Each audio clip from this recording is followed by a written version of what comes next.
कामरान, आपसे मैं पूछना चाहूँगी, क्या बहुत जल्दी हमने मां सदाकत को, शुमाइल को, हुसैन तलत को इस इंटरनेशनल क्रिकेट में इस तरह हमने बड़ी जिम्मेदारियां दे दी? हम अक्सर बात ये करते हैं कि देखिए हमारे सीनियर्स जो हैं इसलिए अच्छा परफॉर्म यूं भी नहीं करते हैं कि उन्हें पता है कि कोई बैकअप नहीं है, यही लोग हैं, ये खिलाड़ी हैं, इन्हीं में से हमने टीम बनानी है। लेकिन जब नए लोगों को टैलेंट देखकर उनको मौका मिलता है तो वो क्यों नहीं प्रूव करते कि जी उनका सिलेक्शन बिल्कुल ठीक हुआ है? ये मौके हैं, इसके अलावा और इन्हें कहाँ पे मौके मिलेंगे? देखिए मौके, देखिए जैसी परफॉर्मेंस है, जैसे इस्माइल हुसैन है उसने परफॉर्मेंस की है, मां सदाकत ने भी की है। लेकिन शाहिद भाई ने जैसे कहा शाहीन के टूर करवाने पड़ेंगे। डोमेस्टिक देखे, आपकी डोमेस्टिक क्वालिटी वाली क्रिकेट होगी ना, तो आपको ना साल में एक आधा टूर भी हो जाए ना तो बड़ी बात है, आप संभाल लेते हैं। आपका स्टैंडर्ड होता है कि आप इंटरनेशनल क्रिकेट में सर्वाइव कर सकते हैं, आप अच्छी परफॉर्मेंस दिखा सकते हैं। आपका एक्चुअली स्टैंडर्ड ही नहीं है यहाँ पे डोमेस्टिक का। आप एक रड़ा ग्राउंडों में डोमेस्टिक करवा के फॉर्मेलिटी पूरी कर देते हैं। T20 की तरफ आप देखें, पिशावर में जैसे कैसे 2-2 स्कोर हो रहा है, आपकी बॉलिंग सारी एक्सपोज हो रही है, डोमेस्टिक एक्सपोज हो रही है, आपको अंदाजा ही नहीं हो रहा। आप समझते हैं कि हमने डोमेस्टिक करवा ली है, तो आपको पहले टेस्ट वेन्यू पर डोमेस्टिक करवानी पड़ेगी, क्वालिटी के साथ करवानी पड़ेगी। ये एक जो जिस तरीके के साथ, जिस माइंडसेट के साथ, जिस सिस्टम के साथ डोमेस्टिक करवा रहे हैं, इससे आपको और ज्यादा वर्स्ट फेज देखना पड़ेगा। तो इसलिए अब आपके सामने है, यंग लड़कों को भी मौका दे दिया। अब्दुल समद को आप देख ले, ऐसे खेल रहा था। हुसैन तलत देख ले बेचारा, ऑफ स्पिनर पे ऐसे लग रहा था कि आगे को गिर रहा है, कोई फ्रंट फुट पे पहले कमिट कर रहा है, कोई टेक्निक नजर नहीं आ रही कि ऑफ स्पिनर को कैसे खेलना, कोई इतना ब्रेक नहीं हो रहा था। अब यहाँ पे क्या फर्म पिच हो तो वहां पे स्कोर करना। अब इससे हल्की टीम कौन सी होगी? 10वें नंबर की टीम है। तो आप देख ले कि आप किस तरीके के साथ बैटर्स बैटिंग कर रहे थे। साहबजादा फरहान और मां सदाकत की पार्टनरशिप लगी, उसके बाद सारे बैटर्स आए हैं, वो कैसे नींद राना से वो आगे नहीं आ रहे थे। रिजवान आप देखें कि वो कैसे वो खेल रहा था, उसका टांग ही नहीं निकल रही थी, कट शॉट मिल रही है तो मार दिए, बैक फुट पे सारे रह थे, कोई फुटवर्क ही नहीं चल रहा था। तो मेंटली मुझे बड़ी वीक लगी हमारी टीम, चाहे वो सीनियर हो चाहे वो हमारे नए लड़के हो, उनमें कोई बेहतरी मुझे नजर नहीं आ रही थी कि कोई नाहिद राना को पता चला कि कोई बैटर्स खेल रहा है, जैसे वो बॉलिंग कर रहा है वैसे चढ़ के उसको खेल रहा है। वो ऐसे लग रहा था जान छुड़ाने की कोशिश कर रहे थे, सिंगल करके हम नॉन स्ट्राइकर एंड पे चले जाए, इस सोच के साथ उसको खेल रहे थे, ना कि उसको अच्छे तरीके से खेलते, उस पर अटैक करते। वो तो कोई नजर ही नहीं आ रहा था, डरे हुए लग रहे थे, नर्वस बैटर्स लग रहे थे हमारे।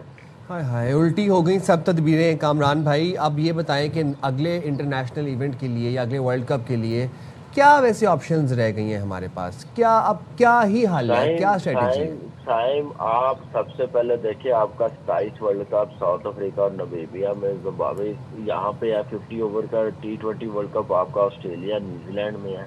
यहाँ पे बांग्लादेश की कंडीशन में नाहिद राना 140 वाला, उसने आपके बैटर्स को नींदें हराम कर दी, आपकी टांगे कांप रही हैं उसको सरवाइव करने के लिए। तो अब पाकिस्तान क्रिकेट बोर्ड ने, सिलेक्शन कमेटी ने ये देखना है कि वो उस इवेंट के लिए हमने लड़के कौन से तैयार करने हैं, कैसी डोमेस्टिक करवानी है, किस तरीके के साथ करवानी है। हमें पिचेस का स्टैंडर्ड बेहतर करना पड़ेगा, टेस्ट वेन्यू पे डोमेस्टिक करवानी पड़ेगी, और क्वालिटी क्रिकेट, क्वांटिटी बहुत होगी या प्लेयर्स आपको वैसे नहीं मिल रहे, क्वालिटी क्रिकेट करवाए जिससे आपको प्लेयर्स मिले। 2 इवेंट के लिए तैयार करने हैं, और खुदाया मेरी फिर अर्ज है कि आप पर्सनल ना होए, आप लेके चले, जो डिजर्व करता है उसको लेके चले, लाइकिंग डिसलाइकिंग पे ना टीम बनाए। ये तो ठीक है शाहिद साहब, अब 50 ओवर्स का फॉर्मेट है, आराम से रन बना सकते हैं। अभी बांग्लादेश की 36 रन हुए हैं, 27 पे एक विकेट गिर गई थी, इस वक्त टोटल 36 बनाए हुए हैं। आराम से 79 रन बनाने उन्होंने 46 ओवर्स में, कोई बड़ी बात नहीं है। हमने जो परफॉर्मेंस दी है शाहिद साहब, अब क्या उम्मीद रखें? अब कौन सी टीम बना लें, क्या किसको सेलेक्ट कर लें और किसको मौके फराम कर लें? मुझे नहीं लगता कि जो बड़ी सर्जरी की बात की जा रही थी, बड़े ऑपरेशन की बात की जा रही थी, वो भी कहीं होता हुआ नजर आ रहा है। यहाँ तो पूरी की पूरी टीम ऐसे ही नजर आ रही है हमें। नहीं, बड़ा बोल्ड स्टेप लिया था कि 6 नए खिलाड़ी भेज कर देखते हैं। बांग्लादेश रिलेटिवली आसान हरीफ है। हमने जो 39 मैच खेले उसमें हमने 34 जीते हुए हैं। पहले 32 में तो हम सिर्फ एक ही मैच हारे थे। तो हमने सोचा, क्रिकेट बोर्ड ने एक बोल्ड डिसीजन किया, नए खिलाड़ी भेज कर देख 27 के वर्ल्ड कप के लिए। लेकिन आगे के 2 मैचों के बाद आपको ये फैसला करना पड़ेगा कि ये क्या मेरा भी नहीं है अगला वर्ल्ड कप, और वो जगह ठीक है। शाहिद भाई आपकी आवाज़ हम थोड़ा इशू कर रही है, हम ज़रा रिकनेक्ट करते हैं। तो काबिल भाई ये कैसा बोल्ड डिसीजन था, ऐसा बोल्ड डिसीजन था कि जो हम पे फायर बैक कर गया, मुंह पे आके सीधा मुंह की खाई हमने। एक नाहिद राना हमें पूरी टीम को उड़ा रख दिया उसने। ये कैसे बोल्ड डिसीजन है? टाइम पता है क्या, हमें पहले तो अपनी क्रिकेट को अंडरस्टैंड करना पड़ेगा, मैनेजमेंट को देखना पड़ेगा। हमारा आईसीसी इवेंट में परफॉर्मेंस अच्छी नहीं हुई तो हमने उठा के 6, 7, 8 लड़के बाहर निकाल दिए। बिल्कुल बाहर निकालने चाहिए परफॉर्मेंस बेस, लेकिन आपके जिस फॉर्मेट के प्लेयर है उनको तो ना निकालें। आप जिस फॉर्मेट के प्लेयर नहीं है उसमें आप जबरदस्ती फिट करने की कोशिश कर रहे हैं, तो ऐसे पे क्रिकेट नहीं ना चलेगी। हम आपको कह रहे हैं कि बाबर 4 पे नहीं खेलेगा, वो नहीं खेल सका।